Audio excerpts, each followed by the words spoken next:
Welcome back to MSBS chemistry classes.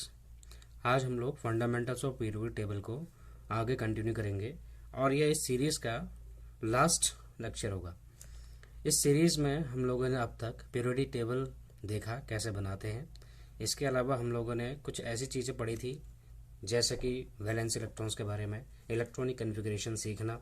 इसके अलावा हम किसी भी एलिमेंट्स की पोजीशन कैसे फाइंड आउट कर सकते हैं पीरियोडिक टेबल्स में, और किस तरीके से उसको पीरियड्स और ग्रुप्स में डिवाइड कर सकते हैं। हमने ब्लॉक्स के बारे में जाना। आज हम लोग उसके आगे कंटिन्यू करेंगे। फंडामेंटल्स ऑफ पीरियोडिक टेबल में हम लोग आज का जो सेशन लेंगे वो होगा आपका कुछ बेसिक टर्म्स के बारे में जो पीरियोडिक टेबल से रिलेटेड होते हैं। एनसीईआरटी सिलेबस में अगर जहाँ तक देखा जाए तो उसमें कुछ ऐसे टर्म्स यूज़ किए गए हैं, जैसे आप जानते हैं कि ये आपका फर्स्ट ब्लॉक है, this is second, this is third, this is fourth, fifth, sixth, seventh, eighth, ninth, 10th, 11th, 12th, 13, 14, 15, 16, 17 and 18 group. इसी तरीके से आपने पीरियड्स के बारे में पढ़ा है। ये फर्स्ट पीरियड है, second period, third period, fourth period, fifth period, six period and seventh period. अब आप लोगों को आज क्या पढ़ना है, गौर करना इस बात पर। जैसे हम लोग क्या करते हैं, पहला जो आपका ब्लॉक है, इस ब्लॉक को हम बोलते हैं एस ब्लॉक। ये आप सब लोग जानते हैं, प्रीवियस लेक्चर में आपको पढ़ा चुके हैं। इस ब्लॉक को हम बोलते हैं पी ब्लॉक, जो कि 13th ग्रुप से लेकर 18th ग्रुप तक एक्सटेंड करता है। ये जो ब्लॉक है आपका, इसको हम बोलते हैं डी ब्लॉक, जो कि आपका 3rd ग्रुप से 12th ग्रुप तक एक्सटेंड करता है। एक ब्लॉक और होता है, आपको बताया था हमने, जो सबसे नीचे होता है। इस ब्लॉक को हम क्या बोलते हैं, एफ ब्लॉक, जिसमें कितने एलिमेंट्स होते हैं, 14 एलिमेंट्स। 1 2 3 4 5 6 7 8 9 10 11 12 13 एंड 14। 1 2 3 4 5 6 7 8 9 10 11 12 13 14। अब आप एक चीज देखिए, यहाँ पे ध्यान देना कि जिस तरीके से हम लोग इसे एफ ब्लॉक बोलते हैं, जिस तरीके से हम लोगों ने एसपीडीएफ ब्लॉक के बारे में पढ़ा है, वैसे ही आगे कंटिन्यू करते हुए आज हम लोग बेसिक टर्म्स पढ़ेंगे। हम जाते हैं हाइड्रोजन से लेके कैल्शियम तक के एलिमेंट्स को हमने प्लेस किया था, वैसे इसको प्लेस कर लेते हैं।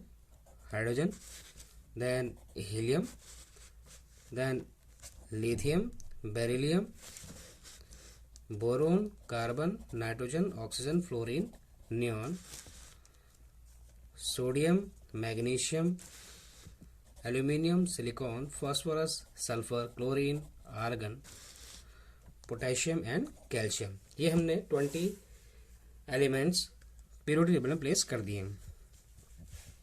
अगर आपको इससे ज़्यादा एलिमेंट्स के बारे में जानते हैं आप लोग अगर, तो बहुत अच्छी बात है। अदरवाइज क्लास 10th तक आप कैल्शियम तक लिमिट रखिए अपनी स्टडी को, क्योंकि इससे रिलेटेड जो आपके सिलेबस में चैप्टर्स है, जैसे क्लासिफिकेशन ऑफ पीरियोडिक एलिमेंट्स, उसमें आपको कैल्शियम तक के बारे में जानकारी होनी बहुत ज़रूरी है।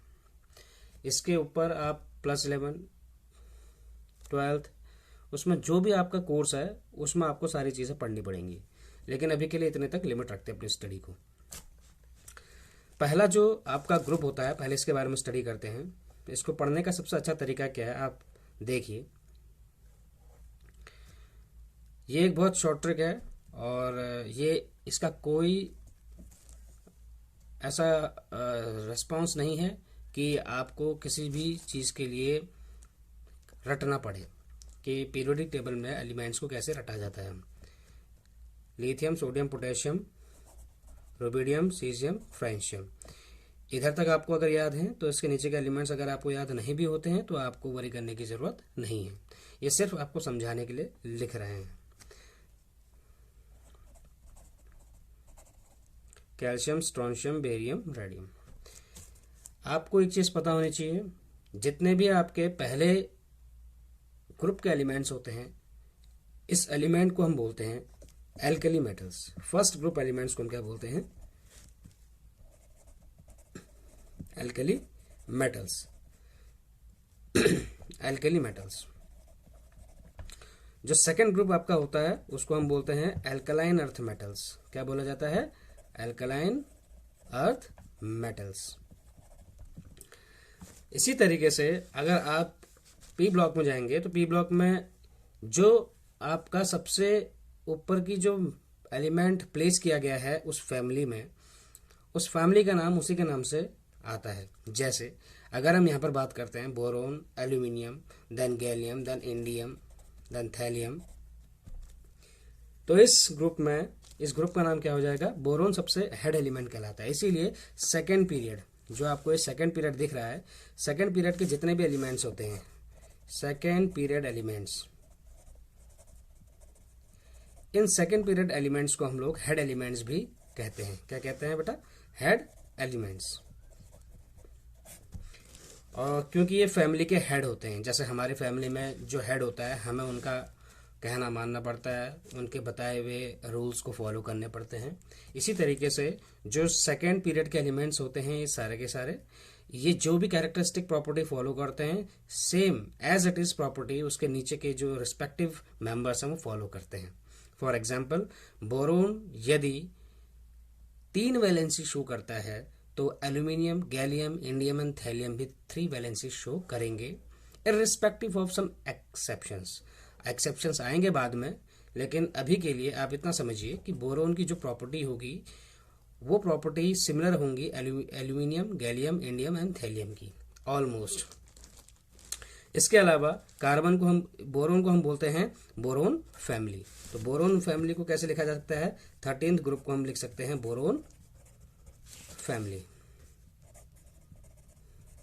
इसी तरीके से 14th ग्रुप को हम लिख सकते हैं कार्बन फैमिली। जैसे कि आप देख पा रहे होंगे यहाँ पे 14th ग्रुप है, 14th ग्रुप में कार्बन सबसे हेड एलिमेंट है, तो कार्बन के नाम से इस फैमिली का नाम पड़ा है कार्बन फैमिली। अब इसके आगे जाते हैं 15th ग्रुप में, हम जानते हैं नाइट्रोजन एक फैमिली का हेड है, तो इसको हम लोग कैसे लिख सकते हैं? निकोजन फैमिली। इसे कहा जाता है निकोजन फैमिली। इसी तरीके से 16th ग्रुप होता है, 16th ग्रुप में हेड एलिमेंट आपको दिख रहा होगा ऑक्सीजन, इसको हम बोलते हैं चैल्कोजन फैमिली। चैल्कोजन फैमिली, यहाँ चैल्कोजन का मतलब होता है ओर फॉर्मिंग, ओर फॉर्मिंग। इसी तरीके से आप 17th ग्रुप में फ्लोरीन को देख रहे होंगे हेड एलिमेंट्स, तो हेड एलिमेंट में जो फ्लोरीन है वो आपका कौन से ग्रुप में आता है? 17th ग्रुप में आता है। 17th ग्रुप को हम बोलते हैं हैलोजन है, हैलोजेंस। हैलोजेंस इसलिए बोला जाता है, हैलो का मतलब होता है सॉल्ट और जन का मतलब होता है formation, that means salt forming family. जैसे आप लोगों ने कई जगह सुना होगा आयोडाइज सॉल्ट। आयोडाइज सॉल्ट क्यों बोला जाता है? क्योंकि आयोडाइज्ड सॉल्ट में आयोडीन की क्वांटिटी पाई जाती है, जो कि हमारे मेडिसिनल यूज में भी लाई जा सकती है फॉर ट्रीटमेंट ऑफ गोइटर, जो अक्सर हो जाता है आयोडीन की कमी से। वो आयोडीन आता कहाँ है प्यूरिटी लेवल में? कौन सी जगह पे? फ्लोरीन, क्लोरीन, ब्रोमीन, आयोडीन, इस जगह पर आता है आयोडीन। तो आयोडीन यहाँ पर आता है, तो इसका मतलब एक हैलोजन है, सॉल्ट फॉर्मिंग फैमिली में प्लेस करता है। इसी तरीके से लास्ट ग्रुप आपका रह गया 18th ग्रुप। इस 18th ग्रुप को आप लोग कई नामों से जानते हैं। पहले तो इसको हम नॉर्मली 18th ग्रुप बोलते हैं, दूसरा इसको हम जीरो ग्रुप भी कहते हैं। इसका दूसरा नाम जो है इसको हम लोग नोबल गैसेस भी कहते हैं, और इसका जो अगला नाम है इसको हम रेयर गैसेस भी कहते हैं, और इसको चौथा नाम बोल सकते हैं इनर्ट गैसेस। इन सभी का नाम का जो मतलब है वो लगभग सेम है। रेयर गैसेस क्यों बोला गया है? क्योंकि जैसा कि आप जानते हैं, for example this is our atmosphere. इस एटमॉस्फेयर में हमारे पास सबसे ज्यादा क्वांटिटी में कौन सी गैस है? ऑलमोस्ट, फॉर एग्जांपल इस क्वांटिटी में ये कितना परसेंट है? 78%। आप जानते हैं कौन सी गैस होती है? नाइट्रोजन गैस है। इसका जो थोड़ा सा हिस्सा है, ऑलमोस्ट मान के चलिए इतना हिस्सा, ये जो इतना हिस्सा आपको दिख रहा है, ये जो हिस्सा है आपका 21%। बताइए कौन सी गैस है? राइट, ऑक्सीजन गैस जो हम लेते हैं। इसी तरीके से आप अगर देखेंगे इसके छोटे से हिस्से में, यहाँ वाले हिस्से में, तो इस हिस्से में आपको एक चीज पता चलेगी कि यहाँ पर जो आपका गैस पाया जाता है 0.034% ऑलमोस्ट, इसे हम क्या कहते हैं? Carbon dioxide gas. और इसी तरीके से आपका जो रह गया हिस्सा वो लगभग 0.001% या उससे भी लेस होता है। इसको हम कहते हैं मिक्सचर ऑफ अदर गैसेस, जिसमें आपके नोबल गैसेस भी आ जाते हैं। नोबल गैसेस का मतलब होता है एक ऐसी गैसेस जिनकी क्वांटिटी एटमॉस्फेयर में नेग्लिजिबल है, ऑलमोस्ट ना के बराबर, बहुत कम। जैसे इसमें आपके हीलियम आ जाते हैं, नियॉन आर्गन आ जाते हैं, argon, krypton, xenon and so on. तो इन सभी गैसेस को जो हमें रेयर गैसेस बोलते हैं, क्योंकि इनकी क्वांटिटी बहुत कम पाई जाती है एटमॉस्फेयर में। इनको इनर्ट गैसेस क्यों बोला जाता है? इनर्ट गैसेस बोलने के पीछे कारण है कि इनर्ट का मतलब होता है केमिकली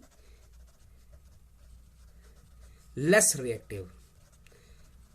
इसका मतलब यह है कि ये जो गैसेस होते हैं ये अदर एलिमेंट्स के साथ बहुत कम रिएक्ट करते हैं, इनकी जो रिएक्टिविटी होती है अदर एलिमेंट्स के साथ लेस होती है। नोबल गैसेस इसलिए बोला गया है। नोबल गैसेस का मतलब होता है एक ऐसी गैसेस जिनको हम एटमॉस्फेयर में क्वांटिटी के बेस पर सबसे कम क्वांटिटी में सेपरेट कर सकते हैं। इसके अलावा केमिकली इनर्ट बोला जा सकता है इनको, क्योंकि इनकी जो रिएक्टिविटी होती है बहुत कम होती है। नोबल गैसेस का इस्तेमाल हम लोग, जैसे आप जानते होंगे, हैलोजन बल्ब्स, जैसे नियॉन बल्ब्स बोलते हैं, और इसी तरीके से आपका जितने भी आपके साइंस होते हैं, साइन बोर्ड्स होते हैं, वहाँ पर इस्तेमाल किए जाते हैं। जैसे नियॉन जो होता है वो आपको साइन बोर्ड में मिल जाएगा। रात को जो रेस्टोरेंट्स वगैरह खुले होते हैं उनमें जो साइन बोर्ड्स लगे होते हैं जिनमें वो लाइटनिंग होती है, वो आपके नियॉन बल्ब से किए जाते हैं। इस तरीके से सभी एलिमेंट्स के बारे में हम जानेंगे। अब आ जाते हैं हम लोग डी ब्लॉक एलिमेंट्स के बारे में। इनको हम ट्रांजिशन एलिमेंट्स भी कहते हैं। क्या बोला जाता है? Transition elements. अब इनको ट्रांजिशन एलिमेंट्स कहने का क्या मतलब है? अगर आप अभी +10 पढ़ रहे हैं, मीन्स 10th क्लास में स्टडी कर रहे हैं, कंटिन्यू कर रहे हैं स्टडी, तो आप आगे जानने को मिलेगा और ज़्यादा आपको ट्रांजिशन एलिमेंट्स के बारे में। हाल फिलहाल के लिए आप ट्रांजिशन एलिमेंट्स क्यों बोलते हैं इतना जानिए। एस ब्लॉक के एलिमेंट्स यहाँ तक हैं, first and second group. P block के एलिमेंट्स 12th ग्रुप के बाद शुरू हो जाते हैं। तो अगर हम किसी एक फेस में हैं, फॉर एग्जांपल फेस 1 में हैं, और फेस 1 से अगर हम फेस 2 में पहुंचते हैं, मान के चलिए हम फेस 1 में और फेस 2 में पहुंचते हैं, तो इस फेस 1 से क्रॉस करने के बाद जब हम फेस 2 में पहुंचेंगे तो हमारा ट्रांजिट हो जाएगा। क्या हो जाएगा? ट्रांजिट। ट्रांजिट का मतलब होता है all of a sudden face का चेंज होना। इसका मतलब एस ब्लॉक के एलिमेंट्स जो भी प्रॉपर्टी शो कर रहे होंगे, ऑल ऑफ अ सडन वो क्या करने लगेंगे, वो डिफरेंट प्रॉपर्टी शो करनी शुरू करेंगे, यहाँ से इधर की ओर को आने में। जैसा कि आपको पता होगा, कभी अगर आपने जाना होगा, तो यहाँ पर कुछ एलिमेंट्स होते हैं। जैसे पहले मैं आपको फर्स्ट सीरीज दिखा रहा हूँ, ट्रांजिशन सीरीज। इसमें scandium, titanium, vanadium, chromium, manganese, iron, cobalt, nickel, copper and zinc. ये 10 एलिमेंट्स है, जैसे फर्स्ट ट्रांजिशन सीरीज बोलते हैं इसको। इसी तरीके से second transition series, third transition series and fourth transition series. इसको हम लोग 4th पीरियड में आ रहा है, और क्योंकि डी ब्लॉक में है तो इसको हम क्या कहते हैं, इस वाले सीरीज को फर्स्ट ट्रांजिशन सीरीज। कौन सी सीरीज? फर्स्ट ट्रांजिशन सीरीज को हम क्या बोल सकते हैं? 4D series. Second transition series को क्या बोल सकते हैं? 5D series. Third transition series को हम क्या कह सकते हैं? 6D series. और फोर्थ ट्रांजिशन सीरीज को हम क्या कह सकते हैं? 7D series. Actually 4D, 5D, 6D, 7D में ये जो 4th, 5th, 6th and 7th आपको दिख रहे हैं, ये नंबर ऑफ पीरियड शो हो रहा है। बट डी में जो एलिमेंट जाएंगे, यहाँ 3 में जाएगा, यहाँ 4 में जाएगा, यहाँ 5 में जाएगा और यहाँ 6 में जाएगा। इसीलिए इसका पूरा नाम हो जाता है 6D series, 3D series, 4D series, 5D series and 6D series. तो आपको 4D, 5D, 6D, 7D ये सीरीज नहीं कहलाते हैं, बल्कि ये 3D, 4D, 5D, 6D series कहलाते हैं। ये चीज़ आपको मैंने इसलिए बताई ताकि आपको कोई कन्फ्यूजन ना हो कि ये 4th पीरियड में है और डी का ब्लॉक एलिमेंट्स है, तो 4D सीरीज आप इसको कहें। इसीलिए इसको 3D सीरीज इसलिए कहा जाता है क्योंकि आउबो प्रिंसिपल के अकॉर्डिंग अगर हम स्कैंडियम का इलेक्ट्रॉनिक कन्फिग्रेशन लिखेंगे तो आपको पता चलेगा इसमें कि स्कैंडियम का फॉर एग्जांपल 21 होता है एटॉमिक नंबर। तो आपको क्या पता चलेगा स्कैंडियम में, आप जब सीरीज लिखते हैं आउबो प्रिंसिपल की, उसको कैसे लिखा जाता है? 1s2, 2s2, 2p6, 3s2, 3p6 and 4s2, 3d1। आपको उससे पहले आउबो प्रिंसिपल मैंने बताया था। आउबो प्रिंसिपल अगर आपको याद है, जरा आप यहाँ पे दोबारा से रिवाइज देख लीजिए। आपको आउबो प्रिंसिपल बताया गया था 1s, 2s, 2p, 3s, 3p, 4s, 3d। तो ये एनर्जी के बढ़ते हुए क्रम में इसको हम अरेंज करते हैं इलेक्ट्रॉन्स को। तो देखिए किस तरीके से हमने यहाँ पे अभी किया है। सेम वही सीरीज है, 1s2 2s2 2p6 3s2 3p6 4s2 and 3d1। अब इसको काउंट कीजिए कितने एलिमेंट्स गए हैं, 6 2 8 2 10, 10 यहाँ पर हो चुके हैं, 6 2 8 और 2 10, 10 यहाँ हो चुके हैं। तो टोटल 20 हो गया एलिमेंट्स और 21 इलेक्ट्रॉन बने थे, एक यहाँ पे डाला गया।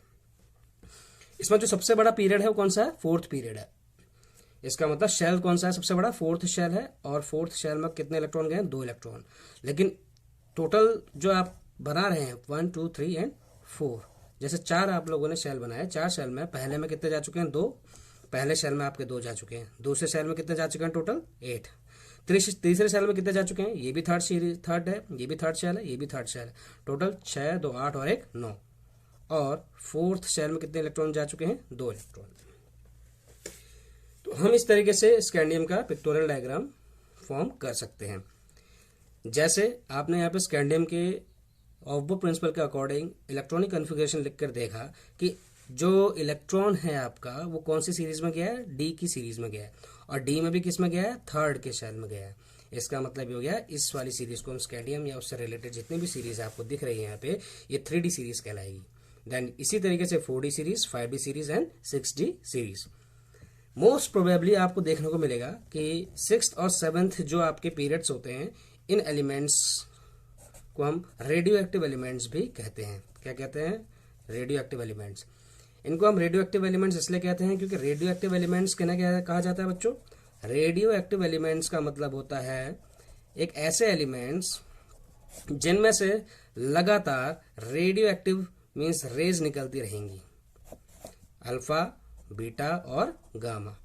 इनका डिके होता रहेगा कंटिन्यूअसली टाइम के साथ साथ। इसीलिए इनकी जो लाइफ, हाफ लाइफ होती है इनकी, वो बहुत कम होती है। हाफ लाइफ का मतलब होता है कि कोई भी एलिमेंट कितनी, उसकी जो लाइफ स्पैन हो कितने समय के लिए रहेगी। इनकी मेयर सेकंड्स और मिनट्स से लेकर कुछ डेज तक होती हैं। तो अगर हम एक्सपेरिमेंटेशन में इन रेडियो एक्टिव एलिमेंट्स का इस्तेमाल करेंगे तो हमें रिजल्ट ज़्यादा जल्दी मिलेंगे। यदि हम मान के चलो कार्बन का इस्तेमाल करते हैं किसी एक्सपेरिमेंटेशन करने के लिए, तो कार्बन जो होता है इसकी हाफ लाइफ, जो एवरेज हाफ लाइफ इसकी मानी गई है ऑलमोस्ट 3600 साल, 3600 ईयर एक्सपेक्टेंसी। इसीलिए इसको कार्बन डेटिंग वगैरह चीज़ों के लिए इस्तेमाल में लाया जाता है, क्योंकि ये बहुत ज़्यादा पुराने समय तक के लिए आसानी से इसको जितने भी आपके आर्कियोलॉजिकल सर्वेज वगैरह होती हैं वहाँ पर इस्तेमाल में लाया जा सकता है, ताकि इससे उसके प्रीवियस समय में होने का प्रमाण मिल सके। इसी तरीके से रेडियो एक्टिव एलिमेंट्स जो होते हैं एक्सपेरिमेंटेशन के लिए ज़्यादा काम में इसलिए लाए जा सकते हैं क्योंकि इससे रिजल्ट जल्दी मिलता है। हम जानते हैं रिजल्ट किसी भी चीज़ का अगर हमें जल्दी मिलेगा तो हम उसके रिलेटेड जितने भी एक्सपेरिमेंटेशन है वो जल्दी जल्दी उसमें कंक्लूजन्स निकाल सकते हैं। होप कि आप लोगों को आज समझ में आया हो। ये जो आपके पीरियोडिक टेबल्स के बारे में थोड़ा सा बताया गया था, हाँ थोड़ा सा मैश हो गया है, बट आप कोशिश करें इसको वीडियो को बार बार रिवर्स करते हुए देखिए, इसको आप फॉरवर्ड करते हुए देखिए, स्लो करते हुए देखिए, जैसा आपको ठीक लगे। लेकिन आप एक बार इस चीज़ को थोड़ा सा ज़रूर पढ़ें। यह आपका सिर्फ और सिर्फ सीबीएसई बोर्ड में ही नहीं बल्कि आईसीएसई बोर्ड और अदर बोर्ड्स जितने भी हैं उसमें भी काम आएगा। लेकिन सबसे ज़्यादा जो काम में आने वाला है इस टॉपिक से रिलेटेड आपका, वो आपके कॉम्पिटिटिव एग्जाम्स में आ सकता है। जैसे आप अगर मेडिकल की एंट्रेंस मींस नीट देना चाहते हैं या आप जेई देना चाहते हैं तो उनमें आपका ये बहुत कारगर होगा। कोशिश करें आप इस चीज़ का पूरा रिवीजन करें अच्छे से, और till then do hard work. Thank you.